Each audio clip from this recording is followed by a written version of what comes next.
نحمده ونصلي ونسلم على رسوله النبي الأمين المكين. أما بعد فأعوذ بالله من الشيطان الرجيم. بسم الله الرحمن الرحيم. إن الله تبارك وتعالى قال في سورة الحج: وأذن في الناس بالحج يأتوك رجالا وعلى كل ضامر يأتين من كل فج عميق ليشهدوا منافع لهم ويذكروا اسم الله في أيام معلومات على ما رزقهم من بهيمة الأنعام فكلوا منها وأطعموا البائس الفقير. صدق الله مولانا العظيم. حاضرین عزیز وقار، اللہ رب العزت کا بے پناہ لطف و کرم ہے کہ جس کی توفیق سے جمعۃ المبارک کی ان مبارک ساعتوں میں ہم اس کے گھر میں اس کے حضور آج یہاں موجود ہیں. اپنی گفتگو کی ابتدا اس دعا کے ساتھ کریں گے کہ اللہ تعالی ہمارا آج اس مجلس میں آنا، اس کو سننا، اس کو اپنی بارگاہ میں شرف قبولیت سے نوازے.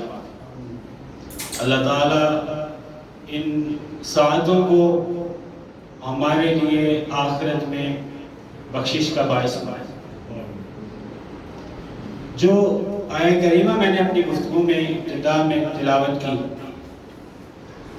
اس آیہ کریمہ میں اللہ رب العزت نے دو تین طرح سے مضمون بیان فرمائے. ایک اس آیہ کریمہ میں اللہ رب العزت نے ارشاد فرمایا ہے: وَأَذِّن فِي النَّاسِ بِالْحَجِّ يَأْتُوكَ رِجَالًا الی آخر الآیہ. اس والے حصے میں فرمایا حج کا ذکر فرمایا اور فرمایا کہ لوگوں کو حج کا اعلان کیجئے، بلائیے حج کی طرف. اور وہ گروہ در گروہ پیدل چل کر، سواریوں پر چل کر، دور دراز کے مختلف علاقہ جات سے سفر طے کر کے بیت اللہ کے حج کے لیے آئیں گے. تو ایک تو یہاں پہ ابتدا آیہ کریمہ میں اللہ تعالیٰ نے حج کا ذکر فرمایا. پھر اس کے بعد فرمایا لِيَشْهَدُوا مَنَافِعَ لَهُمْ، تاکہ وہ اپنی منفعت کی چیزوں کو دیکھیں، مشاہدہ کریں. اور فرمایا وَيَذْكُرُوا اسْمَ اللَّهِ فِي أَيَّامٍ مَعْلُومَاتٍ، اور جو معلوم دن ہیں، مقررہ دن ہیں، ان دنوں میں اللہ کا نام لیں. کس پر؟ عَلَى مَا رَزَقَهُمْ مِن بَهِیمَةِ الْأَنْعَامِ، جو اللہ تعالیٰ نے انہیں چوپایوں کی اور مویشیوں کی نعمت سے نوازا ہے، ان چوپایوں کو، مویشیوں کو اللہ کی راہ میں ذبح کرتے وقت اللہ کا نام پکارے. تو اس آیہ کریمہ کے اگلے حصے میں ابتدا میں حج کا ذکر آ گیا. پھر اس کے بعد جو ذکر آیا وہ ذکر آیا قربانی کا، اور قربانی کا اور ایام معلومات کا ذکر آیا. تو تین چیزوں کا ذکر اللہ تعالیٰ نے اس آیہ کریمہ میں کر دیا. ہم اپنی پچھلی مجالس میں حج سے متعلق گفتگو کر چکے. ہم نے پڑھا مکہ کے فضائل کو بھی پڑھا، اور امام حسن بصری رحمہ اللہ نے جو اس پہ ایک تعلیق لکھی، ایک چھوٹا سا رسالہ لکھا، اس میں سے بھی ہم نے مکہ سے متعلق اور حج سے متعلق کچھ بحثیں پڑھی. اور ہم نے یہ پڑھا کہ کس طرح سے حج کے لیے سابقہ امم میں انبیاء کرام بھی سفر کرتے رہے اور اپنی امتوں کے ساتھ حج کے لیے سفر پہ نکلے۔ آج ہم دو باتوں کو اختصار سے مکمل کریں گے، کیونکہ اب ہم آگے ذی الحج چل رہا ہے اور اس کے بعد آگے قربانی آ جائے گی، تو ہم ان خاص ایام کا ذکر کریں گے جو عیسائی کریمہ میں مذکور ہوئے، اور اس کے بعد قربانی کی متعلقہ کچھ چیزیں ذکر کریں گے، اور ان سے متعلق جو جنرل انسٹرکشنز ہیں قربانی سے متعلق اس کو سمجھنے کی کوشش کریں گے انشاءاللہ۔ اس آیت کریمہ میں جو اللہ تعالیٰ نے فرمایا کہ وَيَذْكُرُ اسْمَ اللَّهِ فِي أَيَّامٍ مَعْلُومَاتٍ، کہ خاص ایام میں ذبح کرتے ہوئے اللہ تعالیٰ کا نام، اللہ کا اسم پکاریں، اللہ کا نام جپیں، اللہ کا نام لیں۔ اس کے بارے میں حضرت مجاہد بن جبر رضی اللہ عنہ تابعی ہیں، آپ فرماتے ہیں اس کی تشریح میں فرماتے ہیں کہ جو اللہ تعالیٰ نے فرمایا ایام معلومات، یہاں ایام معلومات سے مراد فرماتے ہیں العشر، یہ بنیادی طور پر جو ذی الحجہ کا پہلا عشرہ ہے وہ مراد ہے۔ یہاں پر اللہ کے ذکر کا جہاں اللہ نے فرمایا ہے کہ اللہ کا ذکر کریں، اور خاص پیرائے میں اس کا ترجمہ کریں تو مراد ہے کہ قربانی کے جانور مویشی ذبح کرتے ہوئے اللہ کا نام لیں۔ وہاں ایام معلومات سے مراد حضرت مجاہد فرماتے ہیں کہ وہ ذی الحجہ کے پہلے 10 روز ہیں جن میں سے ابھی ہم گزر رہے ہیں۔ یہ جو ذی الحجہ کے پہلے 10 ایام ہیں، یہ ایام بھی بہت برکت والے ہیں اور اپنی خاص فضیلت رکھتے ہیں۔ تو ایک تو یہ فرمایا، پھر فرمایا اور ایک اور لفظ جگہ پر ایام معدودات کا لفظ بھی آیا قرآن۔ ذکر کو اللہ تعالیٰ نے ایام معلومات کے ساتھ بھی ذکر فرمایا کہ اس میں بھی ذکر کریں، اور ایک جگہ پر اور معدودات کے ساتھ لفظ آیا، ایام معدودات میں ذکر کا لفظ آیا۔ تو ایام معدودات سے مراد وہ کہتے ہیں وہ ایام تشریق جن میں تکبیرات کا ادا کرنا، ہر نماز کے بعد تکبیرات کو پڑھنا ہر شخص پہ لازم ہے۔ وہ پھر 8 سے آگے 13 تک کے جو ایام تشریق ہے وہ آگے آئیں گے۔ مگر حضرت مجاہد نے جو بات یہاں بتلا دی ہمیں وہ یہ بتلائی کہ یہاں پہ جو اللہ حکم دے رہے ہیں اپنے ذکر کرنے کا، اور لفظ لے کر آئے ہیں کون سا؟ ایام معلومات کا، تو یہاں مراد ہے ذی الحجہ کے پہلے 10 دن۔ اچھا، یہ جو ذی الحجہ کے پہلے 10 دن ہیں قرآن مجید میں ہی اس کی ایک اور جگہ پر بھی ان کا ذکر آیا ہے۔ میں آپ کو مثال کے طور پہ بتلاتا ہوں۔ اللہ تعالیٰ نے سورہ الفجر میں فرمایا والفجر ولیال عشر، فجر کی قسم، اور فرمایا 10 راتوں کی قسم۔ اب وہاں جو 10 راتوں کی قسم کھائی، وہاں پر بھی حضرت جابر بن عبداللہ فرماتے ہیں، صحابی ہیں، وہ فرماتے ہیں حضور اکرم صلی اللہ علیہ وسلم سے انہوں نے حدیث روایت کی، فرمایا کہ یہ جو فرمایا نا کہ 10 راتوں کی قسم، ان سے مراد کہتے ہیں ان العشر عشر الاضحیٰ، فرماتے ہیں کہ جو قربانی آ رہی ہے ذی الحجہ کے پہلے 10 دن مراد ہے، یہاں وہ مراد ہے۔ تو 2 میں نے آپ کو جگہ بتلا دی قرآن مجید میں آئی ہیں، خاص کر ان ایام کا ذکر جہاں قرآن میں آیا وہ 2 مقامات کا ذکر ہم نے آج کر لیا۔ اس سے آپ کو یہ بھی ادراک ہوگا کہ یہ جو ایام ذی الحجہ کے پہلے 10 دن ہیں یہ غیر معمولی اہمیت کے حامل ہیں۔ یہ بھی آپ نے 2 آیتیں سن لی، اب اس پہ 1-2 حدیثیں سن لیجئے۔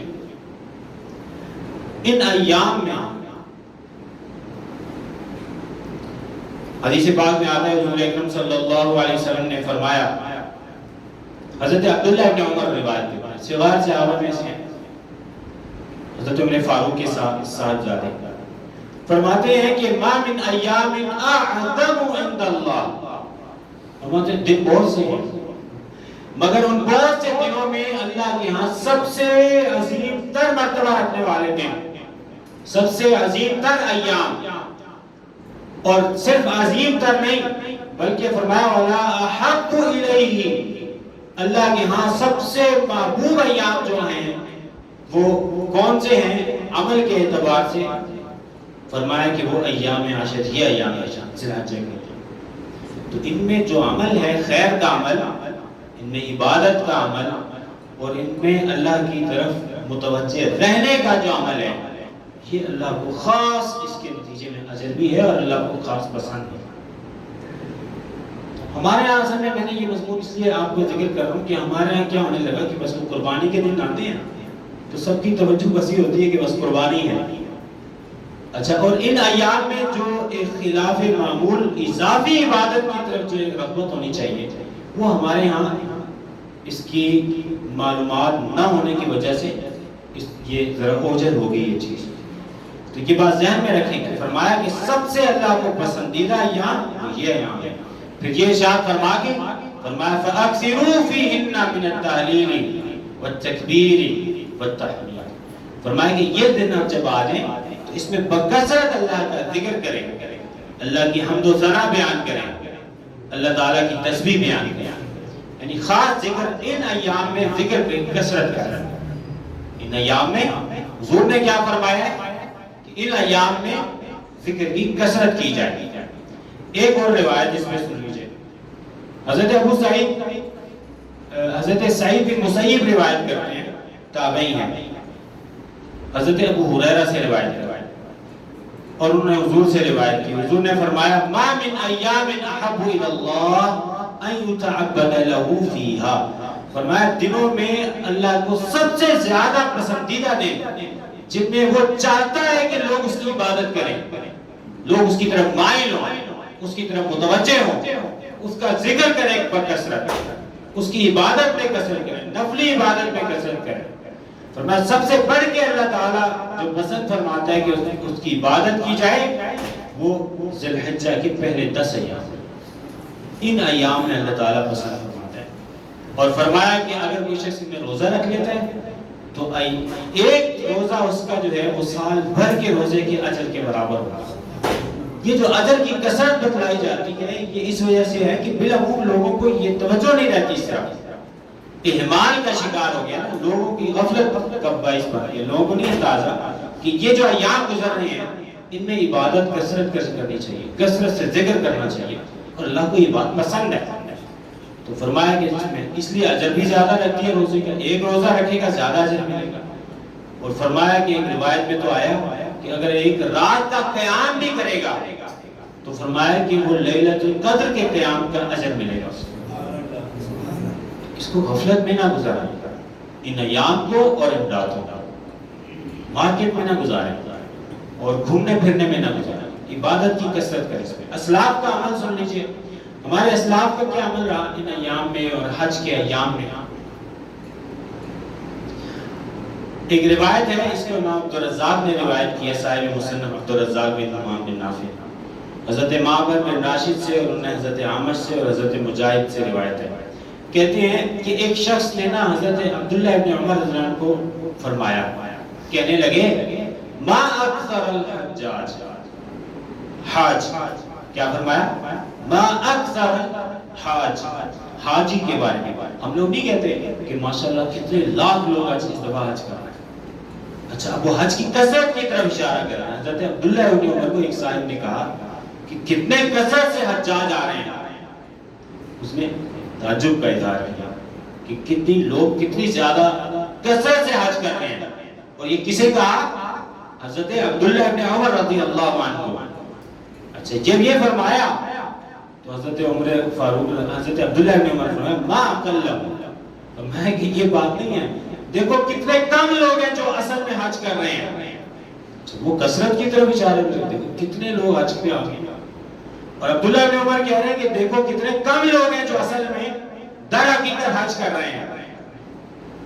قال فرآ ابن عمر رجلا علی بعیر، پھر یہ بات آپ نے فرمائی، پھر آپ نے ایک شخص کو دیکھا جو اونٹ پر اپنے اونٹ پر بیچارہ سواری کر رہا تھا، مسکین تھا، غریب تھا، علی رحل رث، اس کی جو پالان ہے وہ بیچارے کی بوسیدہ ہوئی ہوئی تھی، سادہ کمزور تھا مالی طور پہ، وخطامہ حبل، فرمایا کہ جو اس کی جو وہ پکڑی ہوئی تھی، زمام جو پکڑی ہوئی تھی، لگام جو تھی وہ رسی کی لگام باندھی ہوئی تھی، بہت سادہ سا بندہ تھا۔ تو پھر فرمایا حضرت عبداللہ ابن عمر نے اس کی طرف اشارہ کر کے فرمایا اس فقیر آدمی کی طرف، یا آپ کہیے اس صوفی منش درویش کی طرف جو بالکل سادہ سے ہولیے میں سادہ سی سواری پر اللہ کے حضور اس کے گھر کا حج کرنے آیا تھا، اس کی طرف اشارہ کر کے فرمایا لعل ھذا، فرمایا یہ جو شخص ہے نا شاید یہ ان لوگوں میں سے ہے، جو ان کم لوگوں میں سے ہے جو در حقیقت حج کا حق ادا کر رہے ہیں۔ تو بنیادی طور پہ اشارہ کیا ہے، میں آپ کو اشارہ سمجھا دوں، ایک دو اور اقوال سن لیجیے۔ اسی طرح قاضی شریح نے بھی فرمایا، قاضی شریح نے کیا فرمایا؟ فرمایا الحاج قلیل، فرمایا کہ لوگوں جو اصل میں حج کرنے والے لوگ ہیں وہ عدد میں کم ہیں، والرکبان کثیر، اور اس کی طرف عازم سفر افراد، فرمایا عازم سفر ہر کوئی ہے، وہ بہت سارے ہیں، وہ لاکھوں ہیں، ہزاروں ہیں، عازم سفر بہت سارے ہیں، جو لوگ جو حج کا ارادہ کرتے ہیں، حج کے ارادے سے جاتے ہیں، حج کے ارکان کا، اس کے واجبات کا، سنن کا، ان کا لحاظ کرتے ہوئے حج ادا کرتے ہیں، فرمایا کہ یہ لوگ بہت زیادہ ہیں، مگر صحیح معنوں میں حج ادا کرنے والے وہ بہت کم ہیں۔ اور وہ کم کیسے ہیں؟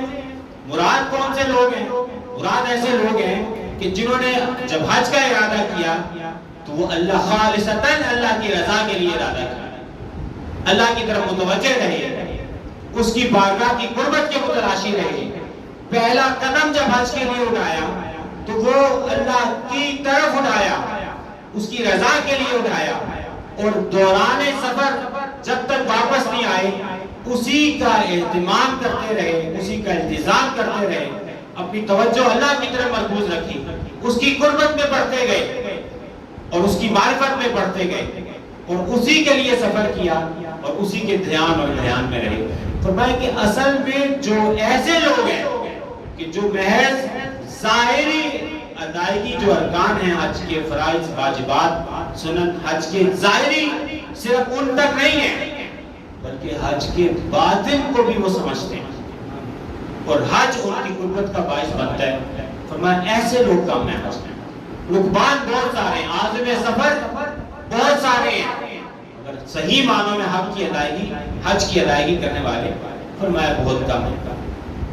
یہ میں نے آپ کو دو تین اقوال بتلائے اس بات پر کہ حج کے لیے اخلاص بہت اہم ہے، اخلاص اور اس کو بقا رکھنا، باقی رکھنا بہت اہم ہے۔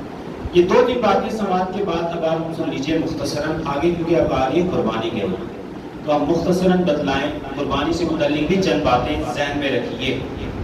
پہلی بات یہ ذہن میں رکھیے کہ قربانی میں اہم چیز ہے اخلاص، للہیت، دکھلاوا نہیں، ریاکاری نہیں، اپنا پیسہ دکھانا مقصود نہ رکھیے۔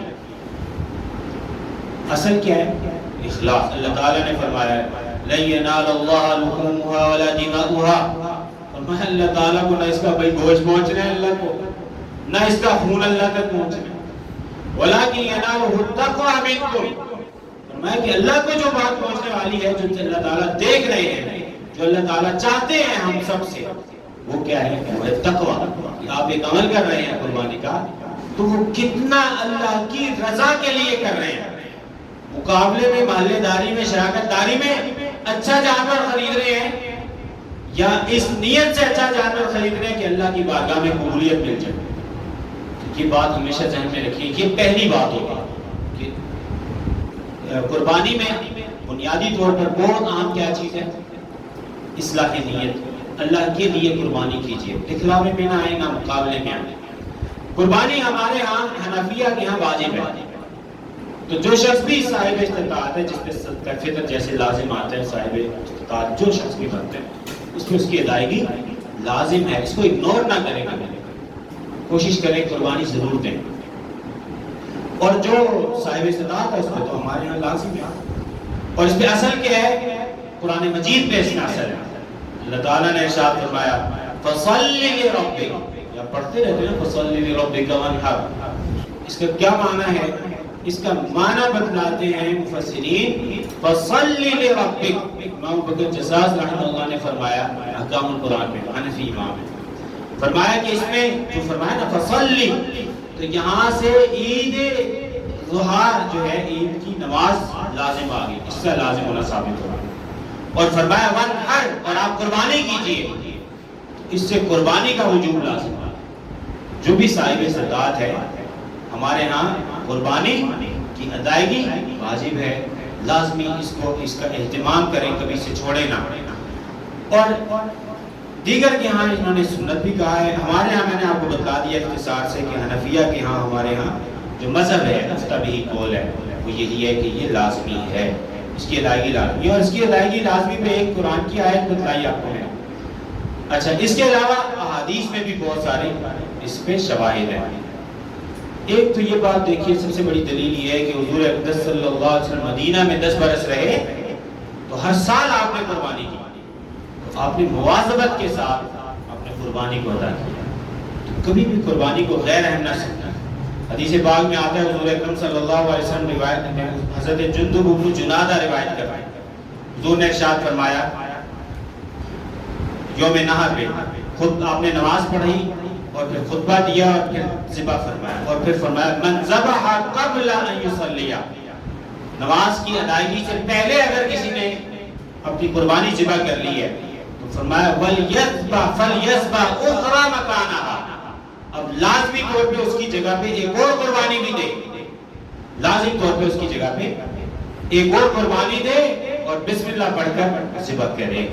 تو ائمہ کرام نے کہا کہ یہاں پر جو حضور نے لازم قرار دے دیا نا کہ ایک اور قربانی بھی دے، یہ لازم قرار دینا متقاضی ہے کہ اس کا مطلب ہے کہ یہ اس کی ادائیگی لازم تھی، اور اب اس کی قضا کرنا اور دوبارہ اس کے بدل میں لانا وہ بھی لازم ہو گیا۔ حدیث میں آتا ہے حضور نے فرمایا من وجد سعدا لأن يضحي فلم يضحي، جس کو اللہ تعالیٰ نے مالی وسعت دی کہ وہ قربانی کر سکتا تھا مگر اس نے قربانی نہ کی، پیسے بچائے، قربانی نہ کی اس نے، تو حضور نے کیا فرمایا؟ فرمایا فلا يحضر مصلانا، وہ شخص ہماری عیدگاہ میں نہ آئے، نماز پڑھنے نہ آئے، پسند فرمایا اس میں۔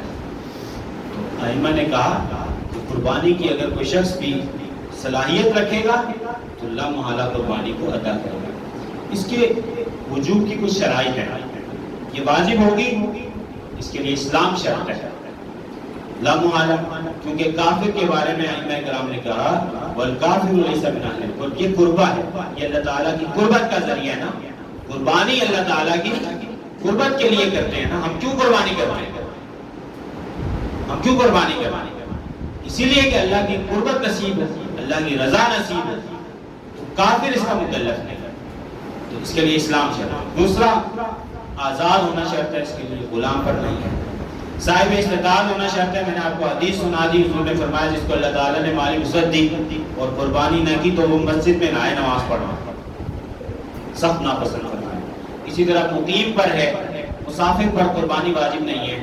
مولا علی شیر خدا نے فرمایا لیس علی المسافر اضحیہ، فرمایا کہ مسافر پر قربانی واجب نہیں ہے۔ تو یہ دو چار میں نے آپ کو شرائط بتلا دی اس کے لازم ہونے کی۔ ذبح میں شرائط کیا ہے کہ مسلمان ذبح کرے، بسم اللہ پڑھ کے مسلمان ذبح کرے، یا یہ کہ اہل کتاب بھی اگر ذبح کریں گے تو ان کا ذبیحہ بھی جائز ہے، مگر یہ کہ مسلمان اور اہل کتاب کے علاوہ کسی سے ذبح نہ کروائیے۔ دلیل کیا ہے؟ اللہ تعالیٰ نے فرمایا اليوم احل لكم الطيبات وطعام الذين اوتوا الكتاب حل لكم وطعامكم حل لهم، اہل کتاب کے بارے میں فرمایا کہ ان کا طعام، ان کا جو ذبیحہ ہے وہ تمہارے لیے جائز ہے، تو ذبح وہ بھی کر سکتے ہیں، تاہم مسلمان ذبح کرے گا یا اہل کتاب میں سے کوئی کرے، اس کے علاوہ ذبیحہ ہمارے ہاں دوسرا کوئی اور نہیں کر پائے گا۔ اس کے لیے دن اور اوقات ہیں، ہمارے ہاں جو قربانی ہے وہ 3 ایام میں، کتنے ایام ہیں؟ بعض نے کہا کہ 4 ایام ہے، تاہم یہ کہ ہمارے ہاں حنفیہ کے ہاں ضابطہ کیا ہے؟ 3 ایام ہے۔ ہمارے ائمہ نے لکھا ہوا ایام النحر ثلاثۃ، 3 ایام ہے، قربانی کا دن والیوم العاشر، یہ 10واں دن ہے، 10 تاریخ، ذی الحجہ کی 10 تاریخ، والحادی عشر والثانی عشر، 11 اور 12 تاریخ، اور اس کا وقت کیا ہے؟ پہلے دن 10 کی طلوع فجر کے بعد سے لے کے پہلے دن سے اور 12 کی غروب شمس سے پہلے تک، یہ ہمارے ہاں اوقات اس کے موجود ہیں۔ مولا علی شیر خدا سے پوچھا گیا، اس میں ایک روایت سن لیجیے، مولا علی شیر خدا سے پوچھا گیا ایام نحر کے بارے میں، تو آپ نے کیا فرمایا؟ آپ نے فرمایا ایام النحر ثلاثۃ، 3 دن ہے بھائی قربانی، چوتھے دن میں نہیں کرے. ہمارے ہاں چوتھے دن میں قربانی نہیں کرے، 3 دن میں کرے. مولا علی شیخ خدا نے فرمایا کہ 3 دن ہے. وَأَفْضَلُهُنَّ أَوَّلُهُنَّ، فرمایا کہ قربانی میں سب سے افضل دن کیا ہے کہ آپ پہلے دن میں قربانی کر لیجیے. یہ پسندیدہ سب سے زیادہ ہے. ہمارے ہاں بالارادہ تاخیر کرتے ہیں، بالارادہ تاخیر نہ کریں. تاخیر کی جاتی ہے کہ چلو اگلے روز کریں گے، بچے وغیرہ سارے اکٹھے ہو جائیں گے محلے کے بھی، اور پھر دیکھیں گے کہ اونٹ ذبح ہو رہا ہے. پسندیدہ یہ ہے، حرج نہیں ہے. پسندیدہ کیا ہے؟ مولا علی شیخ خدا نے کیا فرمایا؟ افضلہن اولہن. پسندیدہ یہ ہے کہ آپ پہلے روز میں کر سکتے ہیں تو پہلے روز میں ہی قربانی کر لیجیے. قربانی کے جانور کون سے ہیں؟ دیکھیے اللہ تعالیٰ نے قرآن مجید میں مذکر مؤنث کو جوڑے تو 8 قسم کی قربانیوں کے جانوروں کا ذکر فرمایا ہے. فرمایا ثمانیۃ ازواج من الضأن اثنین ومن المعز اثنین. اور اس کے بعد آگے ایک اور جگہ فرمایا ومن الابل اثنین ومن البقر اثنین. تو 4 کی چیزوں کا ذکر فرمایا. پہلی کیا چیز ذکر فرما دی؟ غنم. اچھا، بکری یا ضأن کا لفظ آتا ہے، بھیڑ ہے، میڈا ہے، اور دمبا وغیرہ بھی اس کے اندر شامل ہے. ضأن میں دمبا بھی شامل ہے، دمبا یا دمبی. بھیڑ، میڈا اور غنم بکری یا بکرا، اس کا فرما دیا. پھر فرمایا کہ بکر قربانی کے لیے گائے کو قربانی ہوگی. اور ہمارے ہاں جو جاموس ہے وہ بکر کی نوع ہے. جاموس کسے کہتے ہیں؟ بھینس گائے. جو بھینس ہے ہمارے ہاں کٹا ہے، ہمارے ہاں اس کی قربانی بھی ہو جاتی ہے. بعض علماء کہتے ہیں کہ نہیں ہوتی ہے، مگر ہمارے ہاں حنفیہ کے ہاں بھینس کی قربانی بھی ہو جائے گی. بات سمجھ آ رہی ہے آپ کو؟ یہ آپ کو معلوم ہے نا، کٹے کی قربانی ہمارے ہاں ہو جاتی ہے، بھینس کی قربانی. اور ضابطہ ہمارے ہاں کیا ہے؟ ضابطہ کیا ہو گیا؟ ضابطہ یہ ہے کہ یہ والجاموس فکانے کا والجاموس من البقر. فرمایا کہ جو گائے، یہ جو بھینس ہے یہ بھی اسی کی قبیل سے ہے، گائے ہی کی قبیل سے ہے، لہذا ہمارے یہاں اس کی ہو جائے گی. تاہم یہ کہ اگر گائے ہے تو گائے ہی کر لیں، یہ کیجیے. اور اگر وہ اویلیبل نہ ہو یا کوئی ریزن بن رہی ہو تو پھر آپ بھینس یا اس کی جگہ پہ کٹا بھی کر سکتے ہیں. اچھا، قربانی کے جانور کی عمر کتنی ہوگی؟ اس میں ایک ضابطہ حضور نے مقرر کر دیا. ضابطہ سماعت فرمائیے. حضور نے ارشاد فرمایا، حضرت جابر بن عبداللہ روایت فرماتے ہیں، فرمایا لا تذبحوا الا مسنۃ. فرمایا کہ بس جو مسنہ ہے اس کو ذبح کرو. یہ عام ضابطہ ہو گیا. اب میں آپ کو بتلاتا ہوں مسنہ کسے کہتے ہیں. فرمایا کیا کہ قربانی میں کیا فرمایا کیا کرنا ہے؟ لا تذبحوا الا مسنۃ، مسنہ کی قربانی کیجیے. پھر فرمایا الا ان یحصل علیکم فتذبحوا جزعا من الضأن. فرمایا کہ اگر نہ کر سکے وہ تو پھر یہ ممکن ہے کہ بھیڑ، میڈا یا دمبا اور دمبی، ان میں سے فرمایا کہ جو 6 ماہ کا ہے اور دکھنے میں بڑا دکھے تو اس کا استثناء آپ کو بھی قربانی میں کر سکتے ہیں قربان. مگر ضابطہ کیا ہے؟ ضابطہ باقی جانوروں میں کیا ہو جائے گا کہ وہ مسنہ ہو. اب آپ کہیں گے کہ مسنہ کسے کہتے ہیں؟ دیکھیے مسنہ کا سادہ ترجمہ ایک ترجمہ ہے دو دانتا جو ہوتا ہے نا، جس کے 2 دانت. اب وہ اس میں مسنہ جو ہے وہ اب سمجھ لیجئے کہ جو بکر گائے ہے اس کی عمر کتنی ہے؟ 2 برس کی مسنہ ہے. جو بکری بکرا ہے، میڈا ہے، بھیڑ ہے، دمبا ہے، وہ عمر 1 سال ہے اس کی، وہ 1 سال کا مسنہ ہوگا. یہ بات آپ سمجھ رہے ہیں؟ تو مسنہ بیسیکلی کہتے ہیں جس کی عمر اگر تو گائے وغیرہ کی اس کی قبیل کا ہے تو 2 برس، اگر اونٹ ہے تو اس کی عمر 5 برس ہے. تو 5 برس ہوگا تو مسنہ ہے. 5 سے کم ہوگا تو جزا ہے اس میں، یعنی وہ 5 سے کم ہے اس کی قربانی نہیں کریں گے. گائے بیل میں بھی کیا کریں گے؟ جو 2 برس کی ہے اس کی قربانی کریں گے، وہ مسنہ ہے، اس سے کم کی قربانی نہیں کریں گے.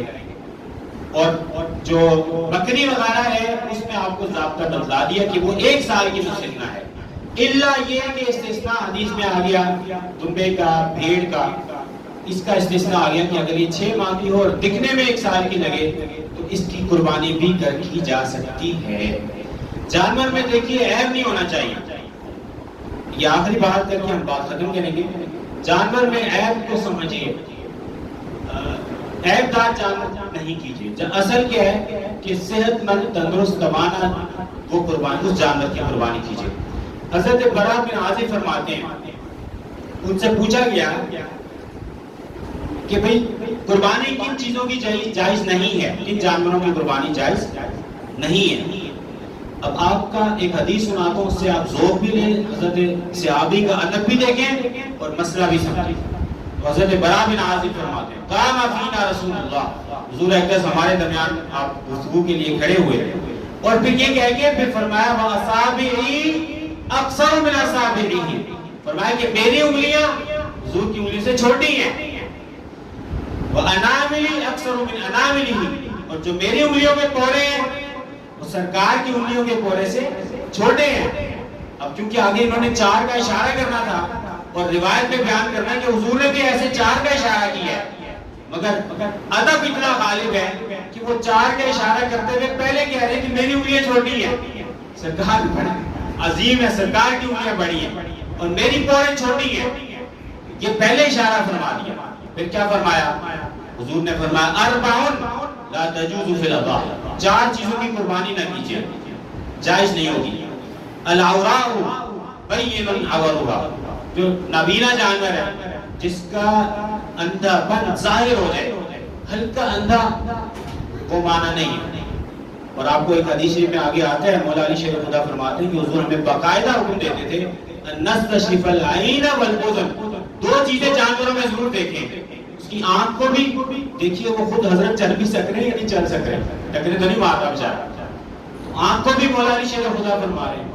حضور ہمیں فرماتے تھے آنکھ کا بھی دھیان کریں اور کان کا بھی دھیان کریں، اور کان کا بالخصوص اس لیے فرمایا کہ آپ دیکھتے ہیں کئی بار کیا ہوتا ہے کہ جانور کے کوئی گھوڑا وغیرہ نکل آتا ہے تو اس کو کاٹ دیتے ہیں، وہ خریدتے ہوئے ہمارے ذہن میں بھی نہیں ہوتا، اور میرے خود یہ عمل ہوا ابھی 4-5 روز پہلے میں گیا تھا ایک جگہ، وہاں پہ ہم نے جانور لے لیا اور لے لیا مغرب کا بعد نا، اور جب واپس نکلنے لگے نا تو جو بچہ تھا ہمارے ساتھ جس نے پکڑنا تھا اس نے کان پکڑا تو آدھا کان ہی نہیں تھا اس کا۔ وہ لوگ نہیں بتاتے، کبھی بال ارادہ نہیں بتاتے، کچھ نااہلی کی وجہ سے نہیں بتاتے، مگر کان اور آنکھ کو مولا علی شیر خدا نے فرمایا کہ قربانی خریدتے ہوئے بالخصوص دیکھیں تو کان کٹا نہ ہو، اور فرمایا کہ والمریضۃ بین مرضها، ایسا نہیں مریض جانور جس کا مرض واضح ہے، آپ کو پتہ چل رہا ہے بیمار ہے، والعرجاء بین ضربها، فرمایا کہ جو لنگڑا جانور ہے، ایسا لنگڑا جانور جس کا لنگڑا پن واضح ہے، اگر وہ چل پا رہا ہے تو فبیہا، پھر مسئلہ نہیں ہے، لیکن وہ اس کا لنگڑا پن اتنا واضح ہے کہ وہ اس سے ٹانگ کو رکھ ہی نہیں رہا، چل ہی نہیں پا رہا، تو پھر ایسا جانور نہ لیجیے۔ والکثیر التی لا تنقی، اور فرمایا ایسا نحیف جانور بیچارہ ہڈیاں نکلی، کمزور، لاچار، فرمایا کہ ایسا جانور کی بھی قربانی نہ کرو، منع فرما دیا۔ اور فرمایا حضرت براء بن عازب فرماتے ہیں فإنی اکرہ ان یکون فی السن نقص، کہتے ہیں کہ میں یہ ناپسند کرتا ہوں کہ دانت میں بھی کوئی نقص ہو، بعض اوقات دانت گرے ہوئے ہوتے ہیں زیادہ، تو وہ بھی عیب کی ہی صورت ہے، اگر دانت اتنے گرے ہوئے ہوں کہ آپ کو چبا نہ پا رہا ہو بیچارہ، ایسی صورت میں وہ بھی عیب ہے، اس کی قربانی آپ مت کیجیے۔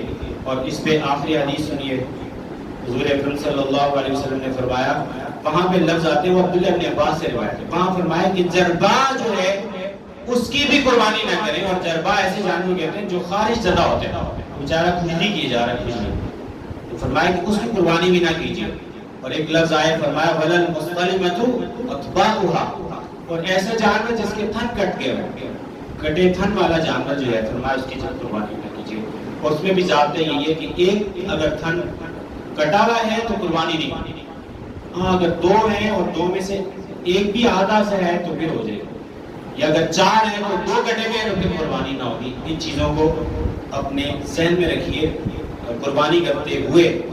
اور خصی جو ہے اس کی بھی قربانی ہو سکتی ہے، وہ عیب نہیں ہے، حدیث پاک میں آتے ہیں ذبح النبی یوم الذبح کبشین، حضور نے 2 مینڈے آپ نے ذبح فرمائے، اقرنین ان کے سینگ بھی نکلے ہوئے تھے، املاحین اور بڑے موٹے تازے تکڑے تھے، اور موجعین دونوں وہ خصی تھے۔ اس میں ہمارے ہاں اس میں حرج نہیں ہے۔ اور آخری بات یہ کہ جانور کا اکرام کریں، قربانی کے جانور کو کھیل تماشا نہ بنائیں، بچے سارے بیٹھے ہوئے ہیں، یہ بے ادبی ہے۔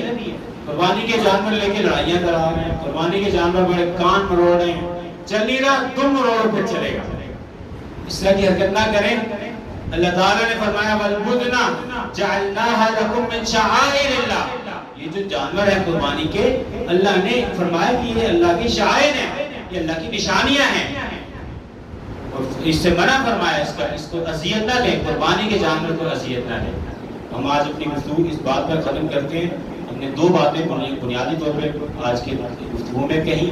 پہلی بات یہ کہ یہ ایام ذی الحج کے جو ہیں پہلا عشر، یہ بہت اللہ تعالیٰ کو آپ نے حدیث سے سنا، اللہ کو پسند ہے کہ ان ایام میں لوگ اللہ کی بکثرت عبادت کریں، تو نوافل کی کثرت کیجئے، غفلت میں نہ جانے دیں، وظائف کی کثرت کیجئے، اللہ کے ذکر کی کثرت۔ پھر ہم نے قربانی سے متعلق کچھ چیزیں پڑھی، قربانی کرتے ہوئے ان چیزوں کا دھیان رکھیے، قربانی لیتے ہوئے ان کا دھیان رکھیے، اور قربانی میں سب سے بڑی اصل کیا ہے؟ اخلاص ہے، اللہ کی رضا کے لیے قربانی کیجئے، دکھلاوا نہ آنے دیجئے۔ اللہ تعالیٰ جو کہا سنا اس پر عمل کی توفیق نصیب فرمائے۔ وما علیہ البلاغ۔